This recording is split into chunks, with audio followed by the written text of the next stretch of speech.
Hello বন্ধুরা, আজকে একটা নতুন ভিডিওতে আপনাদের স্বাগত। আজকে ডিনারে মেনু ডিম আলু সয়াবিনের একটা সুন্দর কারি বানিয়ে নেব। তো চলো বন্ধুরা, দেখে নেওয়া যাক।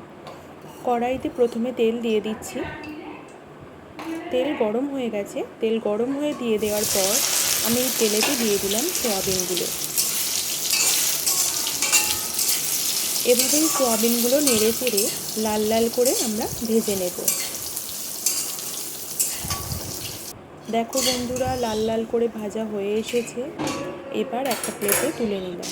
এরপর কড়াইতে আগে থেকেই নুন দিয়ে ভাপিয়ে রাখা আলুগুলো আমি লাল লাল করে একে একে ভেজে নেব।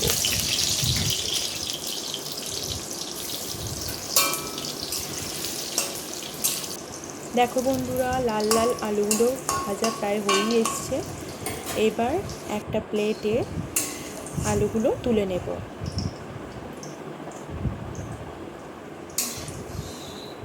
দেখো বন্ধুরা, সয়াবিন আলু এভাবেই লাল লাল করে ভেজে আমরা একটা প্লেটে তুলে নিয়েছি। এরপর ডিমগুলো ভেজে নেব। ডিম ভাজার জন্য তেলেতে অল্প একটু হলুদ দিয়ে দিলাম। এরপর আগে থেকেই সেদ্ধ করা ডিমগুলো একে একে তেলেতে দিয়ে দিচ্ছি।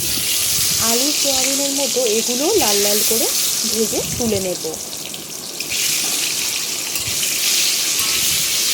এভাবেই নেড়ে চেড়ে লাল লাল করে ভেজে নেব ডিমগুলো।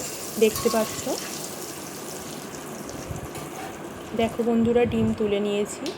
এরপর কারিটা বানিয়ে নেব। তো কড়াই ফোড়নের জন্য দিয়ে দিলাম তেলে গোটা জিরে। এরপর দিয়ে দিচ্ছি পেঁয়াজ কুচি। পেঁয়াজ কুচি নাড়াচাড়া করার পর এরপর টমেটো কাঁচা লঙ্কা কুচি দিয়ে দিলাম, আর সঙ্গে দিয়ে দিলাম পরিমাণ মতো নুন, যাতে টমেটো পেঁয়াজ ভালো করে বয়েল হয়ে যায়। এভাবেই নেড়ে চেড়ে নেব কিছুক্ষণ নেড়ে চেড়ে দেখছো লাল হয়ে এসেছে। এরপর দিয়ে দিলাম রসুন বাটা।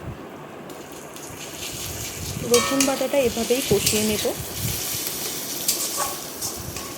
নেক্সট আমরা দিয়ে দিচ্ছি আদা বাটা।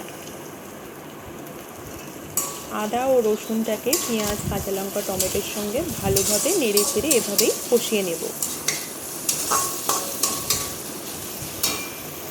কিছুক্ষণ 10-15 মিনিট কষিয়ে নেওয়ার পর দিয়ে দিলাম পরিমাণ মতো হলুদ, পরিমাণ মতো লঙ্কা গুঁড়ো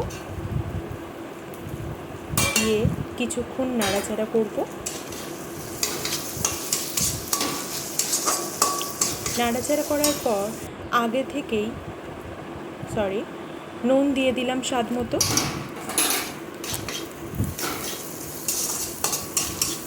কিছুক্ষণ কষিয়ে নেব এভাবেই নেড়ে চেড়ে।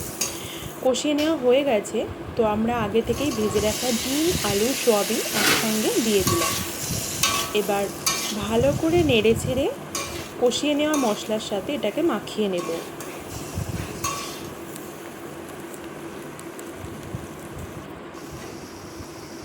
এরপর আমরা পরিমাণ মতো জল দিয়ে দিলাম।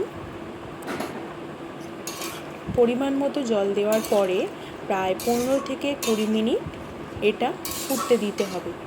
ফুটে গেলেই রেডি ডিম আলু সয়াবিনের কারি। এবার জল দিয়ে দেওয়ার পর দিয়ে দিচ্ছি স্বাদ মতো চিনি।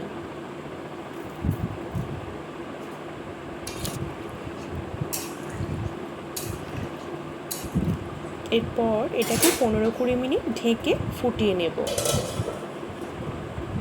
দেখো 15-20 মিনিট পর ঢাকনা খুলে দেখলাম একদম রেডি টেস্টি আলু সয়াবিন ডিমের কারি আজকে ডিনারের জন্য। দেখো বন্ধুরা, দেখতেই পাচ্ছ একদম রেডি আমার ডিম আলু সয়াবিনের তরকারি ডিনারের মেনুর জন্য। তো বন্ধুরা, আমার ভিডিও ভালো লাগলে আমার ভিডিওতে লাইক করবেন এবং আরও ভিডিও নতুন দেখার জন্য আমার চ্যানেলটিকে প্লিজ সাবস্ক্রাইব করবেন। আজকের মতো টাটা।